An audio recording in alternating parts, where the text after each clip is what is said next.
Okay. Hi, welcome to the Courage to Rise show. My name is Kiyanoushi. I'm the host, and I have a wonderful guest here with me today, or with us today, and her name is Kiyanoush Kamrani, and she is the owner of Seeds of the Heart, and she's a deep transformational life coach with a background in counseling psychology and mental health. And in addition, she is a certified yoga and meditation teacher and Reiki healer.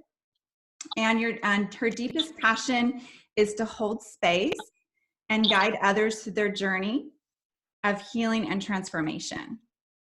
So I'm just so honored to have you on our show today. And I'm excited to Thank you. have everyone hear about you and all the wonderful work that you're doing and helping to heal the planet and heal us. So I'm really excited. And we talked when we scheduled this interview, we had such a wonderful talk, and you shared a little bit Yeah. about yourself with me.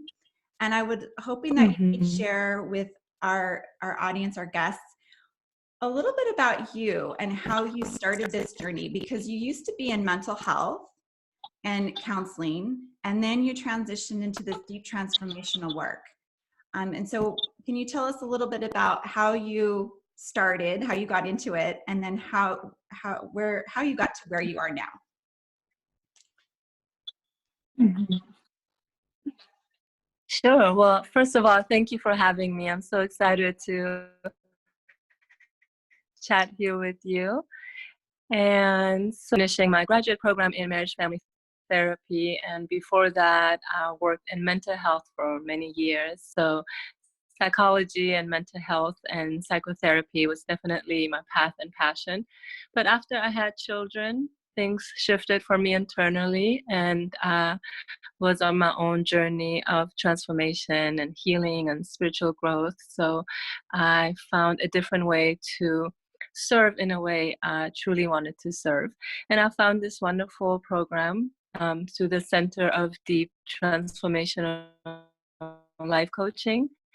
And it was very much aligned with my vision and how I wanted to serve and hold space. So I became certified in Deep Transformational Life Coaching, and my background in psychology and mental approach as well. And I've been a yoga teacher for many years, so it all fell under the same vision that I had and how I want to hold space, So yes, and here I am. I love working one-on-one with people, with clients, and we do this from anywhere in the world. These one-on-one sessions are usually over the phone. Mm-hmm. It is more effective over the phone, actually, because it is a very deep process, and I ask you to close your eyes. We usually start with a guided meditation so you can truly let go of mind and um, center yourself and align with your heart space. It is so it is a heart-centered approach. It asks you to really tune into your inner wisdom, your intuition, your inner guidance. And that's where all the good things are, right here in the heart. Yes, it is. So I'm wondering about that, because a lot of people talk about Yeah. your intuition, like how to tap into your intuition, how to tap into your heart space, because that's where a lot of the truth is. And yet we're in, at this time, we are in a world of just fast-paced autopilot. It's really hard to just kind of connect with your inner truth, your inner wisdom. And so you mentioned you start with meditation. What are some ways that you help people connect with Yes, their intuition? absolutely. Mm-hmm.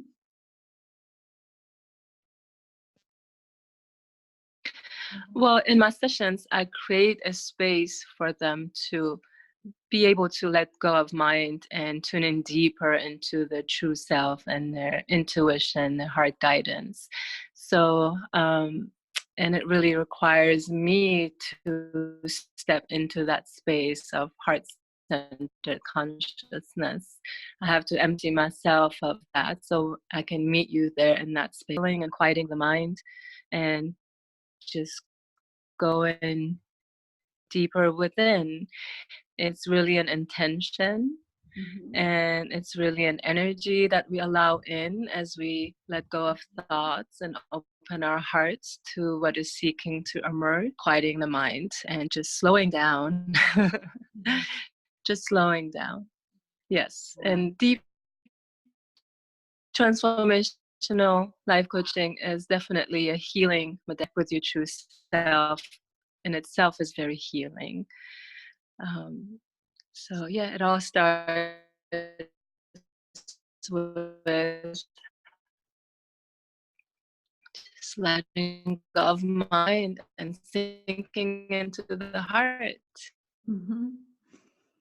That's wonderful. So what do you have some kind of experiences of, I mean, your own personal, if you're okay sharing with this, because I think sometimes it's helpful for people to also know that you've also gone through your own journey of transformation. So would you mind sharing, what were some things that you noticed about yourself when you went through your transformational journey, or even like what made you interested in this type of work? Was there something that happened in your life or something that came up that said, you know what, I really need to go a little bit deeper than the typical, coaching or therapy that someone might go through when they need some extra, Yes, help?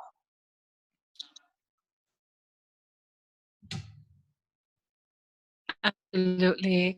Yes, I have been healing growth for as long as I can remember. I have naturally always been inclined towards just seeking beyond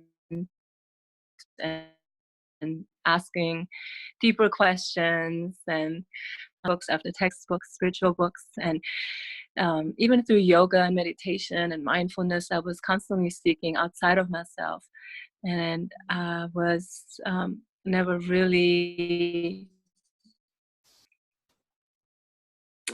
aligned with who I truly was. So I kept seeking and seeking, and at some point, I stopped seeking, and a lot of it is just my own evolution. I think that is there's a natural unfolding of our own evolution, of our own awakening. And the moment you stop seeking, the moment you become quiet and still, and you allow yourself to be with who you truly are in this moment, that's when things are being revealed to you from inside of you. So I just started to listen more deeply, and I allowed myself to go deeper within. There's a lot of pain that I was trying to numb or run away from or mask. The moment I found the courage to sit with my pain, sit with my suffering, be with it, that's when things really started to shift for me. That's when I truly started to experience true healing. So I realized how important this work is, just to create space to go deeper, to go beyond surface level, and to go deeper into the truth of their own being. So I'm very passionate about sharing my own experience and holding space for that type of work for others. So Now, yeah, I've done yeah. so you've done your own work, and you know what that experience is like. You can hold space for people when they're going through that journey inside. Yeah. For the most part, it is a very challenging, even painful journey, because it asks you to let go of everything you thought you were or pretended to be. Just it asks you to take off the mask and get your shadows and all the things you've been trying to hide and run away from. So it can be a very painful process. That's why this work is very healing. As you let go of your limiting self, your ego-based concepts, you step into your true self, you step into your true potential. That can be scary, that can be confusing. So I'm here to hold your hand through that. That's wonderful. One of my favorite teachers and authors is Pema Chodron. Do you know Pema Chodron? She's a Buddhist monk, and she talks about leaning. Yes. Yes. She talks about leaning into the discomfort. Yeah, absolutely. In order to heal. That's part of the healing process, part of peeling back the layers to your true nature, your true self. And that's where the freedom, right? The freedom of suffering. Because we all suffer. Absolutely. Yes. All human beings suffer. Yes. Yes, absolutely. And I think the root of suffering is our resistance to whatever arises, the trauma, the pain, and the limiting self-beliefs and ideas and concepts. So the resistance of letting go. But once we let go of resistance, we just create space for what is seeking to emerge. So it's really a shift in consciousness. It's a shift in being. Yes. Yeah, it's so true. And you mentioned, yes, and it is a mindfulness practice. It's to be mindful, to be open to whatever arises in each moment without any judgments or resistance or attachments, any stories attached, just to be fully present with each and every moment, with however we are in each moment. So that's a mindfulness practice in mindfulness. That's wonderful. So when someone were to work with you, if someone were to work with you, how long of a process is this? Is this something that it takes time, or can it be done in a few sessions? How does it usually work?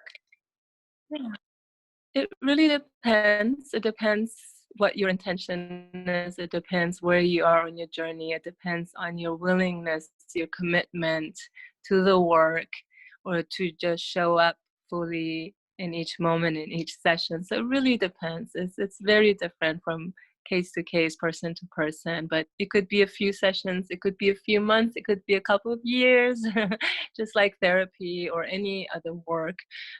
It's really an ongoing process. It's the unfoldment of your true self. So we are infinite. So it really depends. But I go with the pace of the client. So whatever, yes, whatever works for them.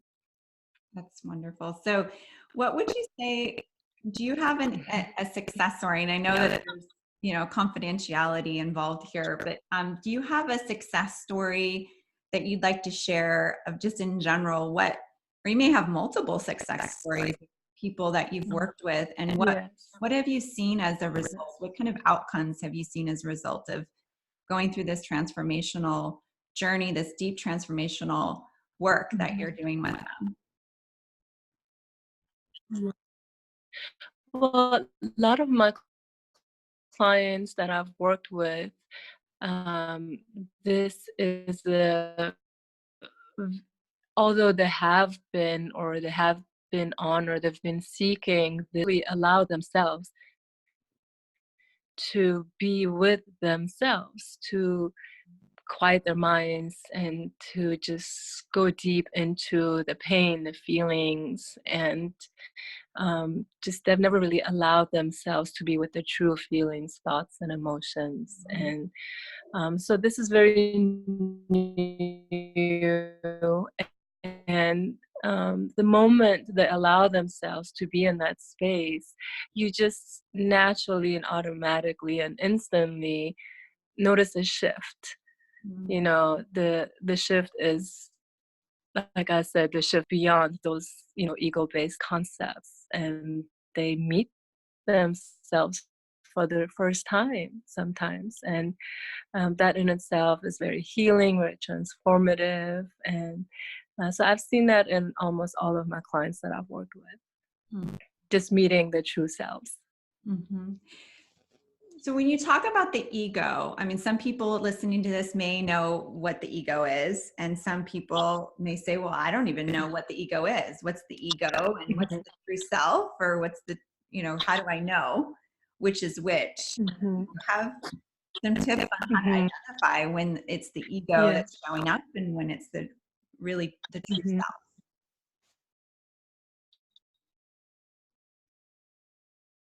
Right.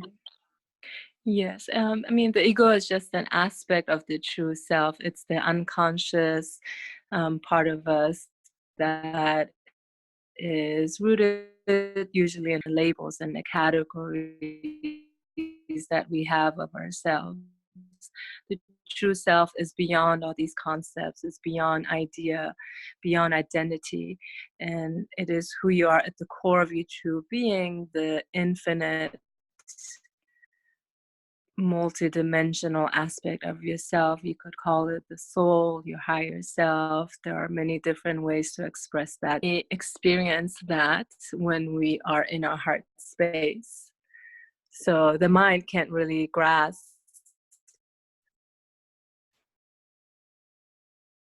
the nature of the higher self. It can only be experienced in the heart.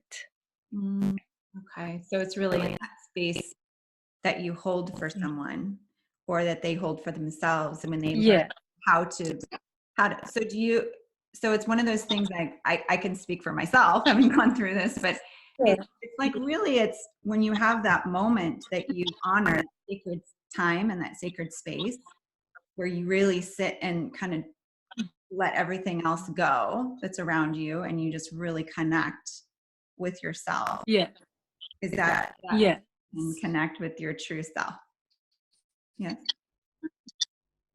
Yes, it's connecting with who you are beyond, like I said, those self concepts and ideas and labels and categories, status, and it's just who you are deep within. Is your true nature is infinite, is eternal, it is pure consciousness, it is awareness. So that aspect of you that is observing life without any judgments, that is connected to all that there is. Again, it's really difficult to explain that because the mind can't really grasp the idea of oneness and the truth of our existence. So it's a deep internal process, and I can't really tell you what that looks like. That's, there's so much noise out there. People tell you, if you do this and you will be enlightened and you will transform, and if you do that, you will meet your true self. That noise, and go deep within yourself and decide for yourself who it is that you are at the core of your true being. I can't tell you that. I'm here to hold space for that. What a beautiful gift that you give people, to be able to hold that space for them while they go through that journey of self-discovery and awareness, and just that in touch with the pureness that each of us are, our perfect selves within our souls. That's wonderful. So it's for me as well.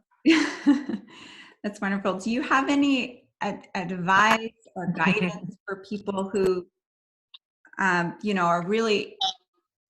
working hard, have busy lives, and really want to find time to have that space of that peace, that serenity? Like, do you have any guidance? Because you're a mom yourself, so you have a busy life too. Like, yes, I have.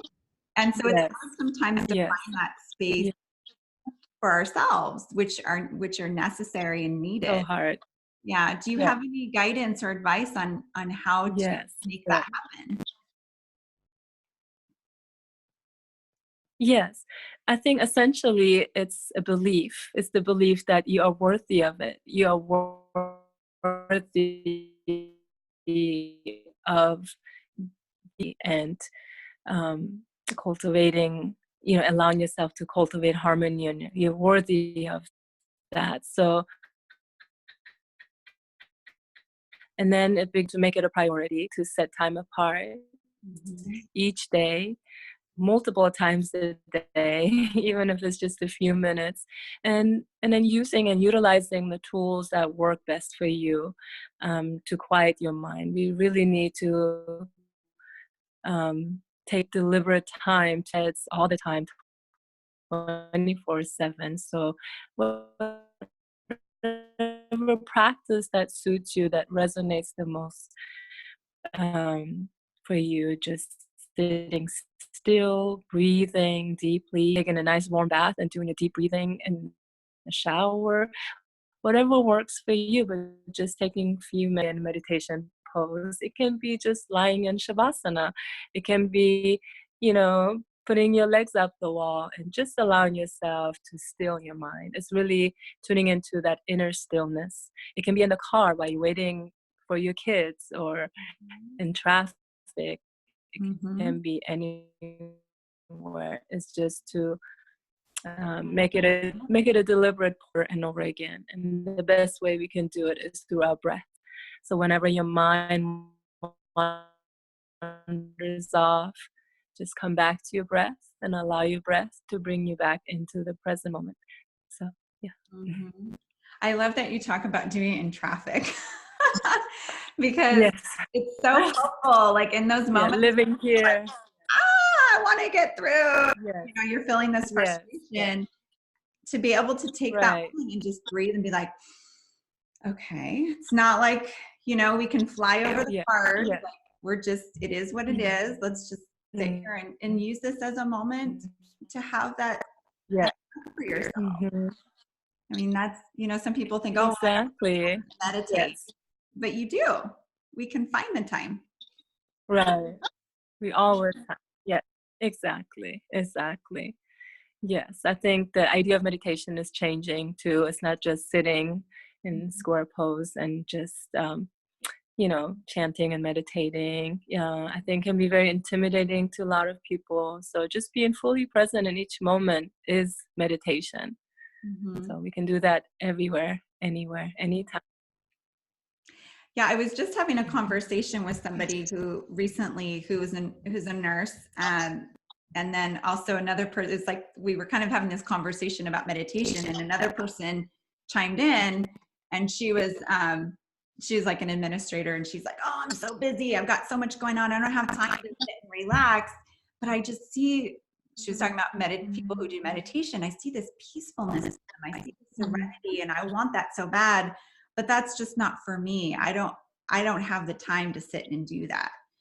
And what would you, I mean, I know what I said to her, but Mm-hmm. what would you say to someone like that Mm-hmm. who's like saying, I don't know. I don't know how to do that. I don't know how to just sit still. Like where would be a place for them to begin so they can Yeah. start to experience the gift of presence? Right. Well, I would start with inviting them to explore their inner resistance to stillness. Yes. So that might be a place to start. What are you afraid of? Some resistance to what they may discover in that space of stillness, and yeah, and just finding out what it is that would help, what environment would support that, and just creating that environment. But again, it really comes down to your own self-worth. um, do you believe you're worthy of that? What are you trying to seek through stillness and meditation? If it is peace and freedom, then you have to make it your priority. So it's really exploring deeper, going deeper beyond, what they're telling themselves, and finding out what their underlying feeling is, and just go from there. Mm-hmm. Mm-hmm. Yeah, that's so true. It's like, maybe we're scared of what we might find if we have that moment of stillness. There's a fear of unknown, of uncertainty that is Yes, resistance. yes, yes. Or we know that we will meet part of ourselves, our shadows, Yes. or that we, but at some point, I think someone who would seek this type of work is someone who's ready to let go of the weight of the ego. It's a heavy burden to carry, to constantly pretend to be something we are not. So when you're ready for this work, it does require really the courage and willingness to do this work. Mhm. Mhm. I find that happens very, I mean, it could be in many other professions, but I notice that especially in the healing professions, like in mental health and in medicine, that concept of like, you know, taking off the mask or just kind of acknowledging that you're not perfect in the sense of your ego, Mm-hmm. right? That, Yes. that some professions in particular are, there's so much burden and expectation placed on the fact that, for some reason we're not allowed to have our shadow or show our shadow. Mm-hmm. And that keeps us stuck in this, Right. like, well, but I do. Mm-hmm. I'm human. We all have that. Right. Yes. Yes. Yes, and it's really about loving all those aspects of yourselves. The ego is not a bad thing. It is here to express your individuality. But the more we express our egos, and more healthful. So it's really about embracing and loving all aspects of yourselves. The more we love all aspects of ourselves, the more we integrate all aspects of ourselves, so we can be who we are, already whole and complete.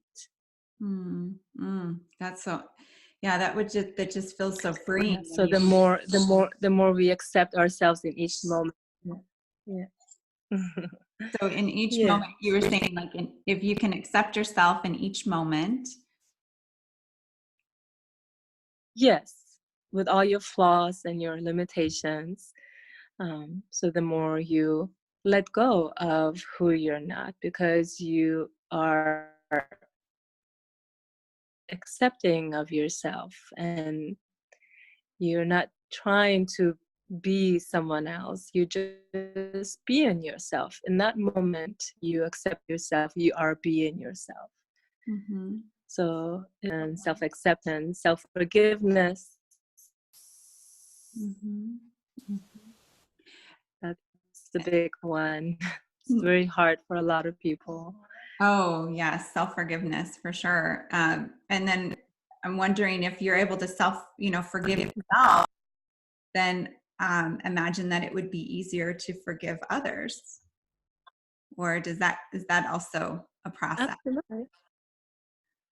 Yes, absolutely.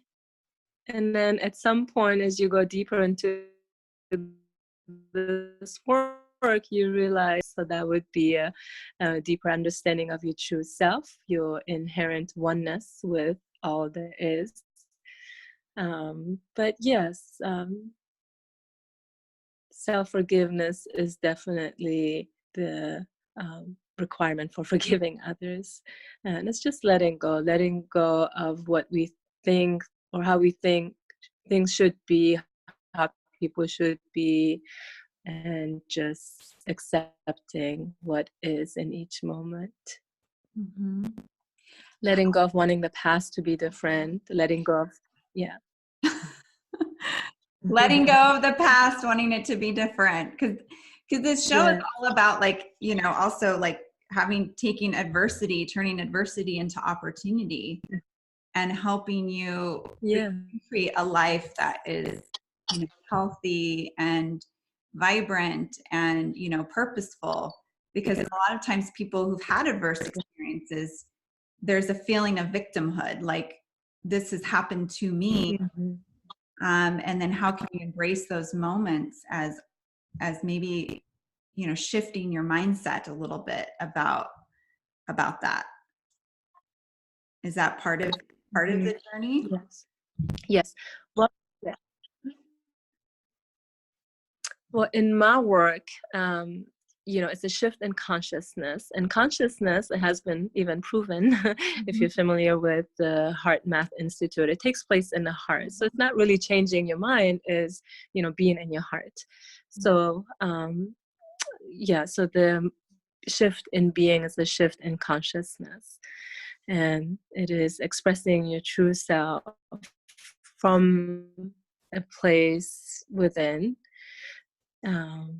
So yeah, what was your question again? No, that's okay. Your last question. Actually, I think you answered it, because there is a feeling of mindset. Like, I need to shift my mind. Like, I need to think differently. And yet there's, right. I'm glad you brought that up. Yes.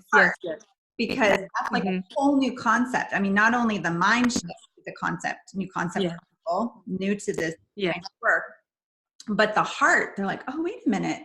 The heart has some wisdom in there. And that's what your work is about. Yes. So can you share a little bit about that? Because I think people would be very interested in knowing, well, what's the difference? Yes. Right. Yes, that's why this work is different from traditional life coaching. Traditional life coaching is transactional. It is goal-oriented, result-driven, solution-focused. So it's all about changing your mindset. And you find a lot of mindset coaches, and it may work for a lot of people, but it is, again, seeking outside of yourself, trying to change being. It's like I said, it's not changing your thoughts or how you do things, how you perform in this world.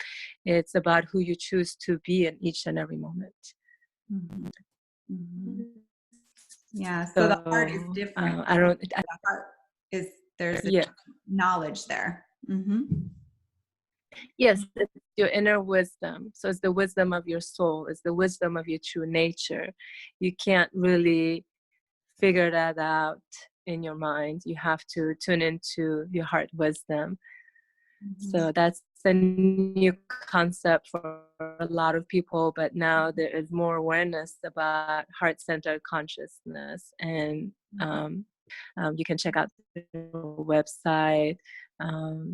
They have done a lot of studies proving how consciousness takes place right here in the heart. And so true transformation, or aligning with our true nature, living up to our true potential, really takes place in the heart. So the mind becomes the tool, but the heart has to lead if you want to become your true higher self. Yes, the mind is the tool, but the heart needs to lead. So true. Yes. And I see people do this. They say, when they're talking about something that they love, something they're passionate about, or something like a calling, a true calling, I see people point to their heart, because this is where it's felt. It's felt in the heart. Yes, exactly. It makes sense. I mean, it makes sense. Right.